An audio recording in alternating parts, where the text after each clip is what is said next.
Hei, lepaskan dia. Dia nggak mau ngasih aku uang. Saya lagi nggak kerja. Uang dari mana? Belanjanya susah. Ah, sudahlah. Ready, fight!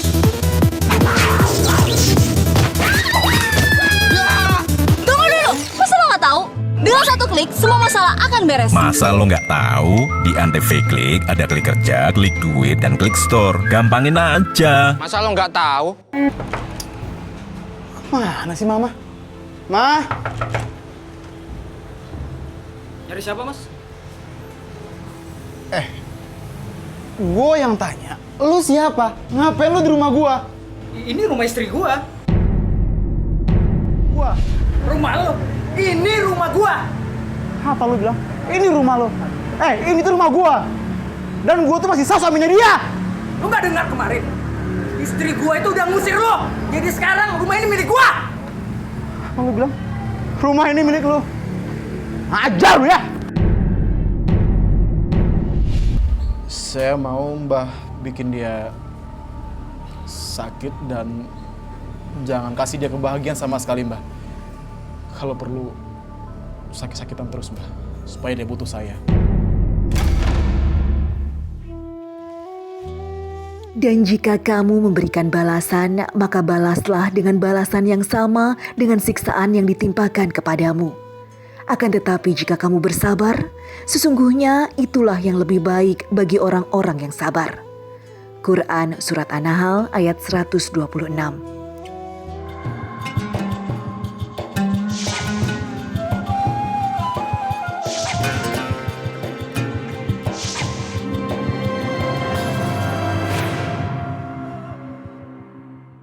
Assalamualaikum warahmatullahi wabarakatuh. Selamat pagi pemirsa Tawakal yang dirahmati Allah Subhanahu wa taala. Saya Farid Hasan kembali menjumpai Anda. Dan pemirsa, alhamdulillah di studio sudah hadir bersama kami Bapak Ustadz Muhammad Ziyad. Selamat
Sakti bersama anak saya. Assalamualaikum. Ma. Papa pulang, Ma.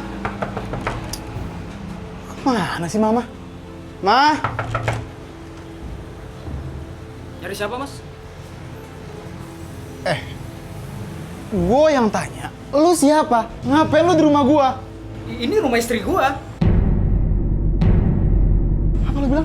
Rumah istri gua. Kurang dengar. Gua suaminya dan ini rumah gua dan itu istri gua. Minggir lu. Ma.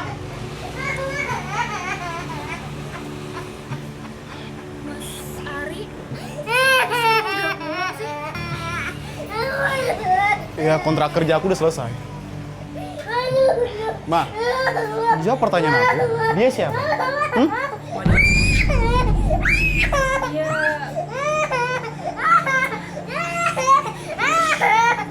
Sini. Santai aja, nggak usah dengar gua. Lu bisa lihat sendiri kan? Dia gendong anak. Itu anak gua, berarti gua suaminya dan ini rumah gua. Dan dia istri gua, ini rumah istri gua. Lu mau apa? Apa lu bilang? Istri lu. Mau sebanyak Udah, cukup. Mas, maaf ya. Aku mencintai dia. Aku udah gak bisa lagi sama kamu. apa? Ma, tega kamu ya? Aku udah capek penting tulang kerja dua saja demi kamu. Sama cewek ya? Lu nggak usah ikut campur, ini urusan gua. Mas, aku tuh butuh kasih sayang. Aku tuh butuh perhatian. Tapi kamu mana? Kamu bilang perhatian. Hah? Aku tuh udah kerja di luar sana tuh banting tulang buat kamu dan anak kita.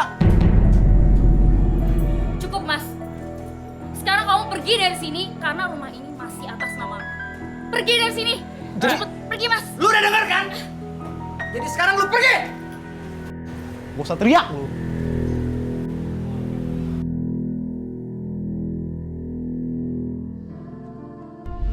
Sebelum saya tanya lebih lanjut, Pak Ustadz, hukumnya bagaimana nih Pak Ustadz, seorang istri, suami bekerja di luar tapi menerima tamu laki-laki tanpa sepengetahuan dari suami? Hukumnya tidak dibolehkan oleh agama, apalagi ini nggak ada kaitannya dengan bukan mahramnya, bukan kaitan dengan darah dia gitu. Yang kedua adalah dia ini berduaan di situ, kan anak kecil kan belum tahu dia kan, itu kan tidak bisa dihitung dalam konteks di situ. Tapi ada satu hal tadi dari kisah Mas Ari tadi, jadi inilah memang resikonya ketika suami istri berjauhan, apalagi hingga sampai 2 tahun tadi itu kan. Padahal sesungguhnya tadi itu bisa diatasi tadi. Jadi misalkan Mas Ari nggak bisa pulang, kan bisa saja istrinya datangkan ke sana. Jadi biaya Mas Ari pulang tadi itu kan bisa dikasihkan sama istrinya tadi untuk ke sana, mungkin pas saat ribul, malam Sabtu, malam Ahad atau apa gitu. Karena tidak selamanya hubungan suami istri itu bisa diwakili dengan kebutuhan materi, tetapi ada kebutuhan batinnya yang tidak bisa terluapkan. Itu hal penting. Kecuali dari awal sudah dibangun kesepakatan yang sangat kuat sekali, nanti saya selama di sana tidak hanya 1 tahun tapi 2 tahun, ini adalah ujian berat, kita bisa menguatkan keinginan-keinginan batin masing-masing, pokoknya kita mengejar untuk cita-cita di mana kita, kalau itu kuat imannya, maka Allah akan meluluskan untuk di sini. Tapi kalau tidak, risikonya kayak tadi itu, yang terjadi apa? Akhirnya istri tadi mohon maaf kemudian karena tidak materi terpenuhi tapi ada batin yang tidak terpenuhi, maka kemudian akhirnya apa? Akhirnya mohon maaf laki-laki kemudian bersama dia dalam satu rumah, ini adalah tentu tidak dibolehkan dalam kaitan ini.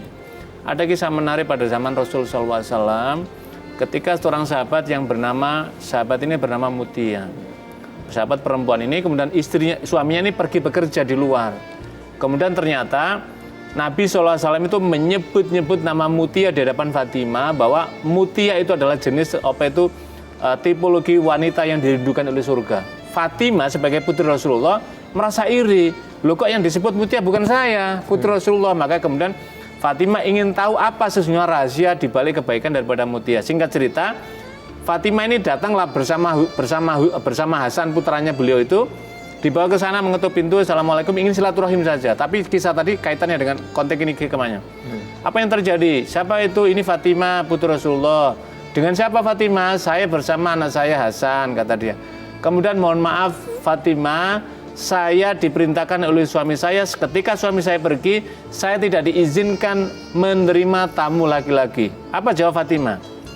Wahai Mutia, ini adalah anakku yang masih kecil. Suamiku tidak memberikan pesan, itu laki-laki mau kecil, mau dewasa, pokoknya tidak boleh menerima tamu laki-laki. Maka kemudian akhirnya Fatimah memohon pamit, kemudian barulah kemudian yang kedua kalinya adalah sendirian, dan kemudian yang diterima.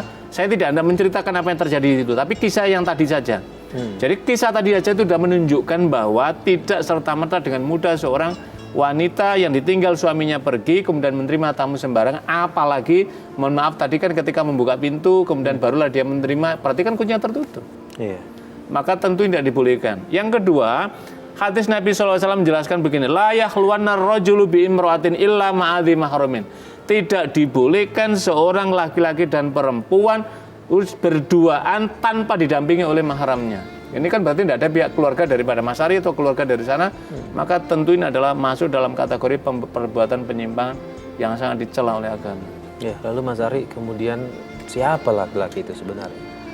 Saya nggak tanya ke laki-laki itu nunduk terus. Saya tanya ke istri saya. Nah akhirnya istri saya ngakuin kalau dia udah nggak cinta sama saya, dia udah nggak menganggap sebagai suami saya, dia udah nggak menganggap dia sebagai istri saya udah nggak dianggap sebagai suaminya. Pak Ustadz ini memutuskan seperti itu semudah seperti orang memutuskan sebuah tali nih Pak Ustadz. Bagaimana nih Pak Ustadz seorang istri seperti itu? Kalau dalam hukum Islam tidak dibolehkan, kecuali begini, kecuali kalau tadi itu saya tidak tahu persis apakah istri Mas Ari ini mengajukan talahulu. Talahulu itu begini, istri merasa keberatan terhadap suaminya karena mungkin selama 2 tahun tadi nggak pulang, meskipun tadi materi dapat, tidak melakukan mungkin ke pengadilan tanpa sepengetahuan Mas Ari, kemudian pengadilan mengetuk, kemudian jatuh, saya tidak tahu itu terjadi apa tidak. Tapi kalau tidak terjadi, maka status pernikahan masih tetap sah dengan Mas Ari gitu, karena tidak ada keputusan hakim, nggak ada, dia juga tidak mengajukan gugatan cerai, makanya tidak bolehkan seorang perempuan alasan apapun, misalkan berpisah dengan istrinya, dengan suaminya pergi bekerja untuk berapa lama, kemudian tiba-tiba suamiku nggak pulang, udah saya nggak jatuh cinta, kemudian saya menikah lagi, maka pernikahannya saya ingin menyatakan bahwa itu tidak disah. Karena masih ada ikatan tadi itu. Maka karena itulah, wahai saudara-saudaraku yang kaum perempuan yang ada punya suami, mungkin ada bermasalah, kemudian Anda menyatakan mau berpisah, berpisahlah menurut ketentuan agama. Apa itu? Suaminya menceraikan. Kalau suaminya nggak menceraikan dan Anda menyatakan udah nggak bisa lagi memungkinkan, maka gugat cerai ke pengadilan, maka kemudian baru menikah lagi kalau misalkan Anda daripada Anda misalkan hubungan nggak bisa bertahan, tapi kemudian murka Allah akan datang kepada Anda karena Anda melakukan perselingkuhan. Maka ini sesuatu yang tidak dibenarkan dalam agama. Dan dia juga mengakui kalau anak yang dikandung itu dari anak laki-laki itu. Iya. Artinya sudah melakukan hubungan suami istri ya Pak Ustadz, itu udah jauh lebih. Betul. Ini lagi. Kalau ini namanya, ini adalah anak hasil perbuatan zina dari orang tuanya, yaitu istrinya siapa Mas Ari tadi dengan laki-laki tadi itu, makanya tidak dibolehkan. Lah kalau ini kalau kita berbicara dalam konteks hukum agama merujuk pada ayat Al-Quran, maka ini namanya zina muhsan ini.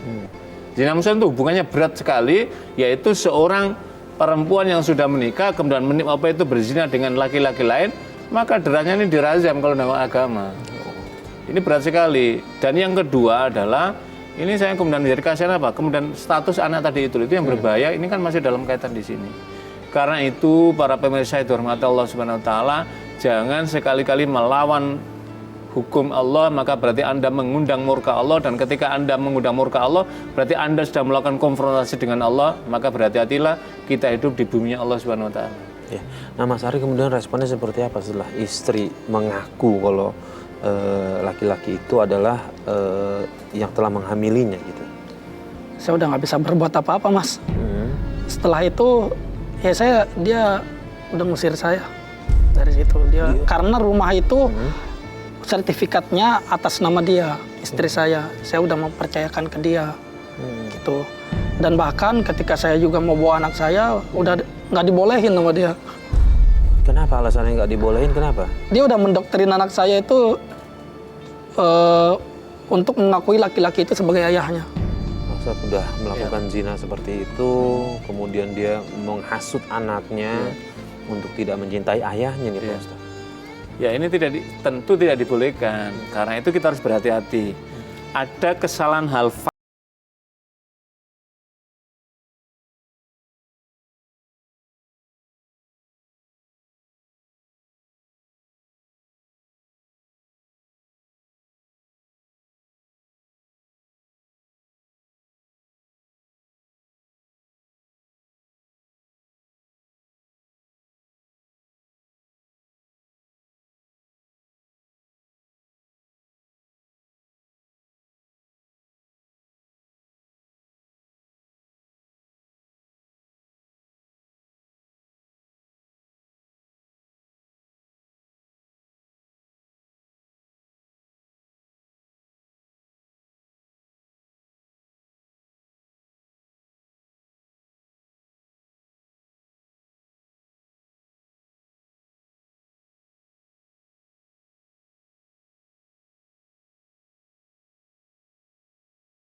rencana mau membakar rumah itu.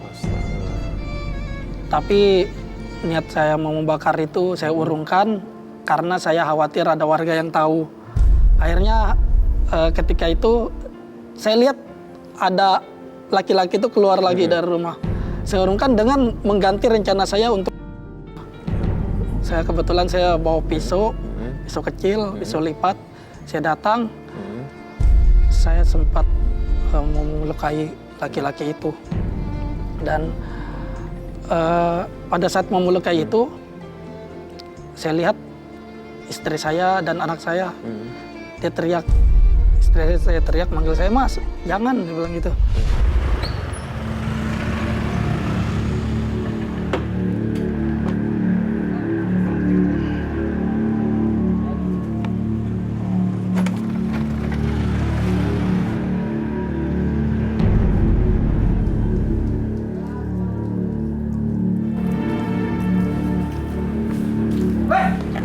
Lu ngapain di sini? Gua yang tanya, lu ngapain di rumah gua? Rumah lu? Ini rumah gua. Apa lu bilang? Ini rumah lu. Ini tuh rumah gua. Dan gua tuh masih sah suaminya dia. Lu nggak dengar kemarin? Istri gua itu udah ngusir lu. Jadi sekarang rumah ini milik gua. Apa lu bilang? Rumah ini milik lu. Ajar lu ya.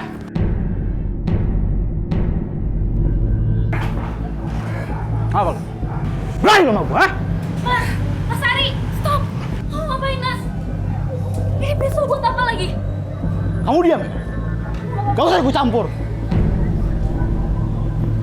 Mas, udah, Mas! Buang! Udah, Mas!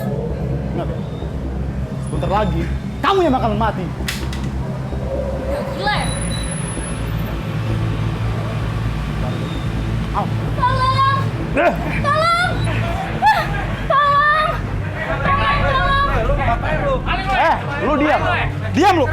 Diam lu. Gak usah ikut campur sama keluarga gua. Lu diam. Diam gak lu? Diam gak lu? Diam gak lu?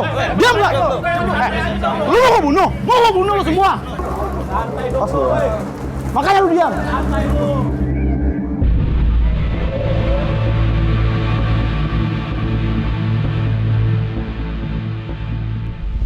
Ustadz dengan dendam yang begitu Iya. tinggi, dia ingin melukai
Terus, nah pada saat terjadi itu, si laki-laki itu mencoba untuk mencari saya. Tapi dia nggak tahu kalau yang melakukan itu saya. Dia mencoba mencari saya karena kemungkinan di pikiran laki-laki itu saya bisa mengobati. Karena kan statusnya istri saya. Ngapain kamu kemari? Saya butuh pertolongan dari Mbah. Pertolongan apa? Saya nggak terima atas perlakuan istri saya karena dia selingkuh, Mbah, dan bikin saya sakit hati, Mbah. Apa kamu yakin? Apa kamu yakin? Iya, saya yakin, Mbah, saya yakin. Saya mau Mbah bikin dia sakit dan jangan kasih dia kebahagiaan sama sekali, Mbah. Kalau perlu sakit-sakitan terus, Mbah, supaya dia butuh saya. Itu soal gampang. Tapi aku minta persyaratannya. Apapun persyaratannya, bakal saya penuhin, Mbah. Baik. Aku minta fotonya. Foto? Iya, Mbah.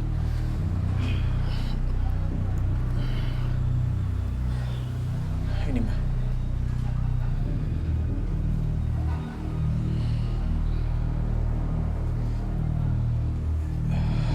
Baik. Saya akan kerjakan. Baik, Mbah. Kalau gitu, saya pamit ya, Mbah ya. Ya. Terima kasih, Mbah.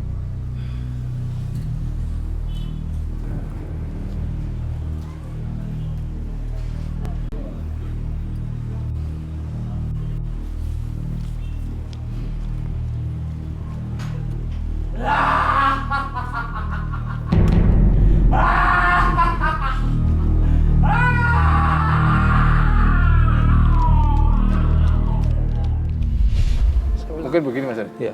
Dia mungkin merasa puas. Pertanyaan saya justru begini. Anda merasa puas, tapi Anda merasa berdosa tidak? Saya merasa berdosa. Iya. Kepuasan itu adalah pelampiasan bisikan setan yuwaswisu fi sudurinas. Surat Al-Hijr menjelaskan orang keburukan itu oleh setan itu dizayinkan. Apa itu dihiasi kayaknya baik. Anda pasti bangga ya. Tapi sesungguhnya jiwa orang yang melakukan itu pasti menderita, Mas Ari kan? Iya. Menderita gitu. Apa maknanya? Allah tidak meridhoi hambanya untuk melampiaskan dendam seperti ini. Justru ini adalah kemenangan setan gitu loh. Maka akibatnya apa? Mas Ari mungkin di tempat lain bisa, tapi kemudian akan mengalami penderitaan gitu loh. Soal dia tadi itu, tanpa Mas Ari melakukan, apalagi ketika Mas Ari pergi ke Al-Arraf itu namanya, orang peramal atau kain dukung, itu sudah merupakan perbuatan dosa. Anda serahkan, ya Allah, dia telah melakukan kezaliman padaku, ya Allah, aku angkat tanganku, ya Allah, memohon keadilanmu, ya Allah, keserahkan hukum wadadeh, nanti Allah akan menentukan jalan dia. Nanti dia akan menderita batin keluarga, pada saatnya juga dia akan minta maaf pada Mas Ari, karena dia akan juga ingin menata jalan hidup dia gitu. Lah sekarang yang dipikirkan adalah Mas Ari bagaimana kembali pada jalan Allah, menyelamatkan masa depan Mas Ari dan menyelamatkan masa depan anaknya tadi itu. Mas Ari masih punya harapan. Investasi termahal Mas Ari itu adalah pada anak tadi yang diselamatkan. Sebab dengan anak itu masih tinggal seperti tadi itu, anak Mas Ari akan diliputi dalam lingkungan yang tidak baik itu yang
bukakanlah jika masih ada perempuan yang baik untukku ya Allah, bukakanlah jalan untuk jodoh kepadaku ya Allah, menatap masa depanku ya Allah.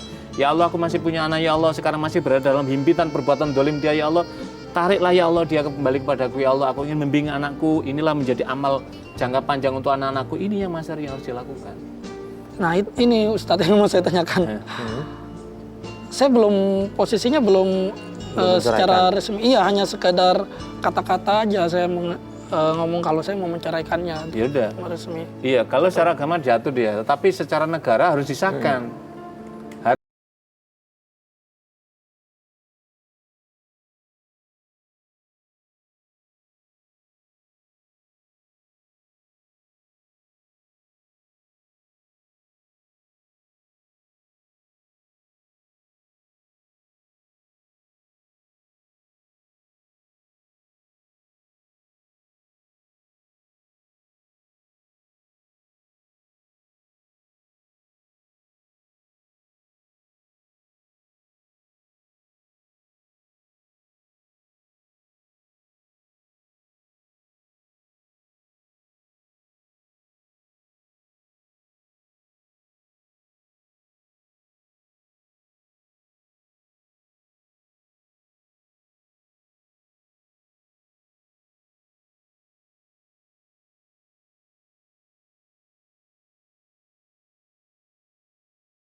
Tidak memungkinkan lagi Anda masuk di sana gitu.